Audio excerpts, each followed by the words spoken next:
Europe 1, il est 7h-5. La question santé avec vous, Thomas.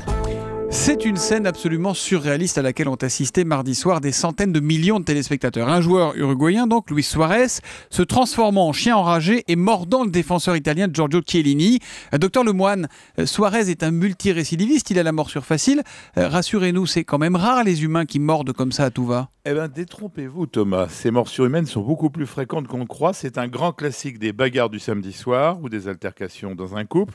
Il y a 500 000 morsures déclarées par an en France, dont 60 000 qui nécessitent une hospitalisation. Les statistiques chiffrent entre 5 à 20% celles qui sont d'origine humaine.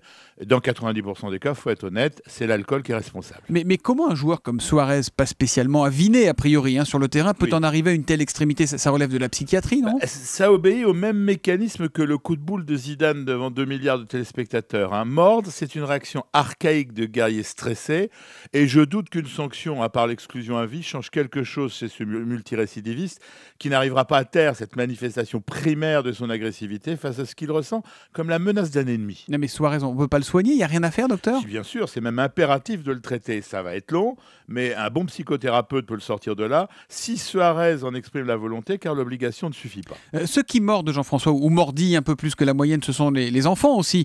Pour le coup, ça arrive assez souvent dans les cours de récré et même dans les crèches, non? Oui, c'est assez fréquent et ça n'a pas de signification pathologique. Ah, c'est pas grave, là. Non, ça survient plutôt entre 18 et 30 mois. Mordre, c'est typiquement une façon de dire non chez un enfant qui ne parle pas encore et qui, de cette façon, demande de l'aide. Au-delà de 5 ans, en revanche, quand l'enfant sait s'exprimer, c'est plus préoccupant. Et alors, on fait quoi face à un enfant qui mord? Il faut bien réagir. On le gronde, on l'emmène chez le psy, on lui donne des calmants. Rien de tout cela. D'abord, tout le monde se calme. C'est pas facile pour les parents du mordeur qui doivent aussi gérer l'agressivité de ceux du mordu. On gronde surtout pas, mais on explique fermement que c'est pas bien. Parce que les enfants mordeurs sont presque jamais des méchants. Bien au contraire, c'est souvent un tout petit bout de chou qui ne sait pas parler et qui a trouvé là le moyen de rappeler sa présence. Faut pas oublier quand même de rassurer le mordu qui lui se demande dans quel monde il va vivre. Ouais, c'est sûr. Et d'un point de vue strictement médical, alors, quelles sont les conséquences, les risques de ces morsures? Alors, d'abord, je pense que la mâchoire de Luis Suarez est beaucoup moins impressionnante que celle d'un pitbull. Oui. Donc, les dégâts, on l'a vu, sont minimes. D'un point de vue infection, en revanche, et c'est ça la surprise, les morsures humaines sont souvent plus dangereuses que celles d'animaux parce que notre bouche contient plus de bactéries. Tout le monde pense le contraire, eh bien non. Oui. Alors, ça peut donc facilement s'infecter. Moi, à la place de l'Italien, j'exigerai un examen sanguin de mon agresseur et puis je me referai un vaccin anti-tétanos. Et le conseil immédiat du docteur sur le moment, là, en cas de morsure?